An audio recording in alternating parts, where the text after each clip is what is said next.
இந்த வீடியோவில் வந்து மிக ஒரு அதிசயமான ஒரு கல்மண்டபத்தை பார்க்க போகிறீங்க. இந்த கல்மண்டபத்தை நோக்கி தாங்க போயிட்டுருக்கு. இந்த கல்மண்டபம் பார்த்தீங்கன்னா மிக ஒரு சிறப்பான ஒரு கல்மண்டபம். இந்த கல்மண்டபத்தை பார்த்தீங்கன்னா ஒரு அற்புதமான ஒரு நிலையில் இருக்குங்க தற்போதைக்கு. வாங்க போய் வீடியோக்களை பார்ப்போம். வீடியோவில் பார்த்தோன்னா ஒரு ஒரு அற்புதமான ஒரு கல்மண்டபம் தாங்க நம்ம பார்த்ததுலே. இந்த கல்மண்டபத்தை பக்கம் தான் போயிட்டுருக்கோம். வாங்க போவோம்.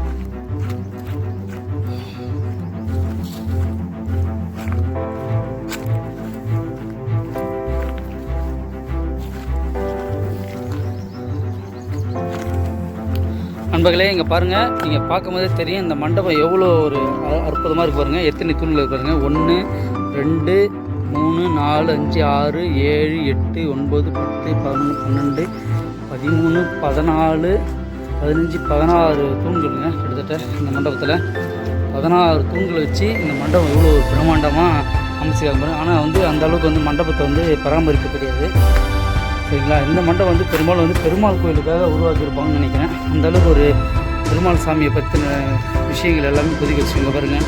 ஆஞ்சநேயருடைய உருவப்படம் இருக்குது. அப்படியே அது பக்கம் பார்த்தீங்கன்னா சங்கு சக்கரம் இருக்குது. இங்கேயும் பார்த்தீங்கன்னா பக்கத்தில் ஆஞ்சநேயர் சிலை இருக்குது. எல்லாமே பார்த்தீங்கன்னா ஆஞ்சநேயருடைய சம்மந்தமாக இருக்கிறதுனால இது ஆஞ்சநேயருக்காக உருவாக்கப்பட்ட மண்டபங்க. என்னென்னு தெரியல. அப்புறம் எந்த அளவுக்கு சிதன் மண்டபம் இருக்குது. ஒவ்வொரு கல்லும் பார்த்தீங்கன்னா அந்தளவுக்கு ஒரு அற்புதமான ஒரு வேலைப்பாடு. இப்போதைக்கு வந்து இதில் மாடு கட்டுறதுக்கும் போகிறதுக்கும் யூஸ் பண்ணிட்டு இருக்காங்க பாருங்கள். அந்தளவுக்கு ஒரு கம்பீரமாக இந்த மலைப்பகுதியில் இந்த மண்டபம் இருக்குங்க. பார்க்கறதே ஒரு அற்புதமாக இருக்குது. இங்கே வந்து பார்த்திங்கன்னா வனவிலங்கு ரொம்ப அதிகம். எவ்வளோ வனவிலங்கு வந்து இங்கே தங்கத்துக்காக இருந்துச்சா என்ன காரணம்னு தெரியல. அந்தளவுக்கு ஒரு அற்புதமான இந்த இடம் எங்கே இருக்குன்னு பார்த்தோம். நம்ம எக்ஸாக்டாக வந்து சிட்டாமுண்டியில் கன்னிமாரம்மன் ஆலயத்துக்கு மலைக்கு ஏறுறதுக்கு பக்கத்தில் இந்த ஒரு ஆலயம் இருக்குங்க. இந்த ஆலயத்து பக்கத்தில் இதை கட்டி வச்சுருக்காங்க. அந்தளவுக்கு ஒரு அற்புதமாக இருக்கு பாருங்க. ஒவ்வொன்றுத்துலையும் ஒவ்வொரு சிற்பங்கள்.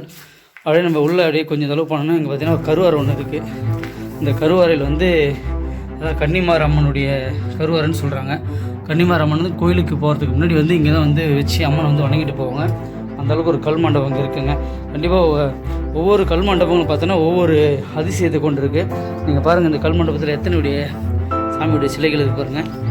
இங்கே பாருங்கள், விநாயகர் வந்துருக்காரு.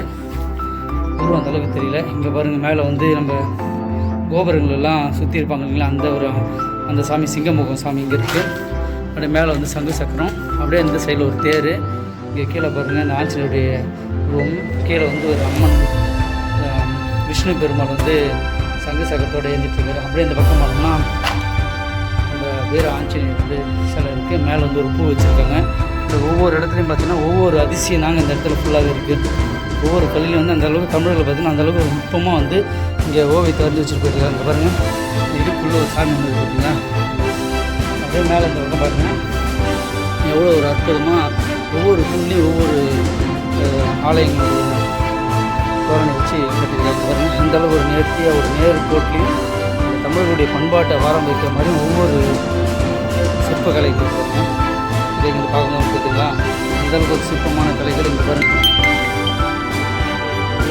ஒவ்வொரு கல்லும் பார்த்தீங்கன்னா ஒவ்வொரு விஷயத்தை சொல்கிற அளவுக்கு கட்டியிருக்காங்க. இது எல்லாமே பார்த்தீங்கன்னா வந்து யானையினுடைய உதவியில் தான் அந்த காலத்தில் கட்டியிருக்காங்க.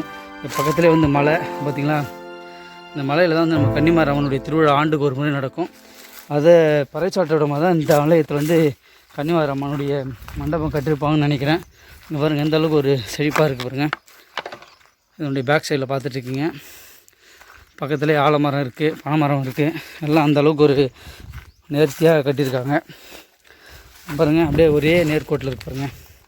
இந்த பக்கம் நீங்கள் வச்சாலும் சரி, இந்த பக்கம் வச்சாலும் சரி, அந்தளவுக்கு ஒரு நேர்கோட்டில் மண்டபம் அவ்வளோ அற்புதமாக கட்டியிருக்காங்க.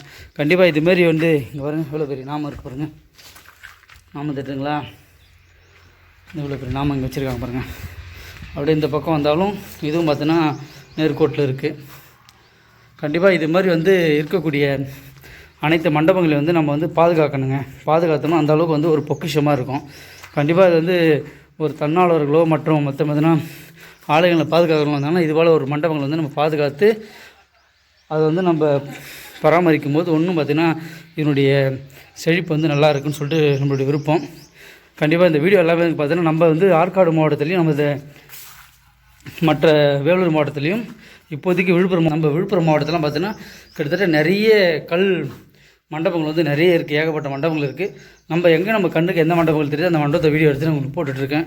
கண்டிப்பாக அது ஒரு விழிப்புணர்வு தான்.